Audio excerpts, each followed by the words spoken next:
कोल्हापूरच्या शाश्वत विकासासाठी दूरदृष्टीने, संयमाने आणि समाजहित डोळ्यासमोर ठेवून काम करण्याची गरज असून समाजाला दिशादर्शक ठरणाऱ्या कार्याची परंपरा दैनिक पुढारीने आपल्या 3 पिढ्यांतून जपली आहे, असे गौरवोद्गार प्रसार माध्यम समूहाचे प्रताप पाटील यांनी काढले। यावेळी गगनबावडा पंचायत समिती सभापती सौ छाया प्रकाश देसाई यांच्या हस्ते प्रतिमा पूजन करून मुख्य कार्यक्रमाला सुरुवात करण्यात आली।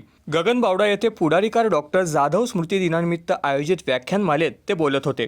शाश्वत विकासाच्या पाऊलवाटा या विषयावर त्यांनी सविस्तर मार्गदर्शन करत विकासाच्या विविध पैलूंवर विचार मांडले।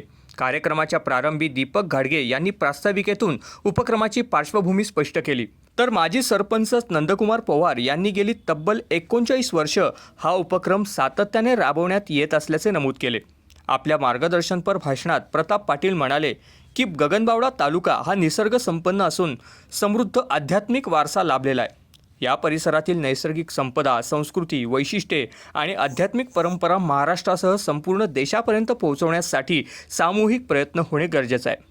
शाश्वत विकास म्हणजे केवळ आर्थिक प्रगती नसून पर्यावरण, संस्कृती आणि सामाजिक समतोल जपत होणारी वाटचाल असल्याचं त्यांनी अधोरेखित केलं। पोलीस निरीक्षक भरत साळुंखे यांनी मराठी पत्रकारितेमध्ये 3 पिढ्या सातत्याने कार्यरत असलेले पुढारी हे सर्वांसाठी अभिमानाचे असल्याचे सांगितले। या कार्यक्रमाला सभापती सौ छाया प्रकाश देसाई, उपसरपंच अरुण चव्हाण, अनिल भांबोरे, प्रकाश सावंत, पंकज दाते, आबा लोकरे, संतोष सुतार, विठ्ठल सरनोबत यांच्यासह शैक्षणिक, सांस्कृतिक आणि सामाजिक क्षेत्रातील मान्यवर मोठ्या संख्येने उपस्थित होते।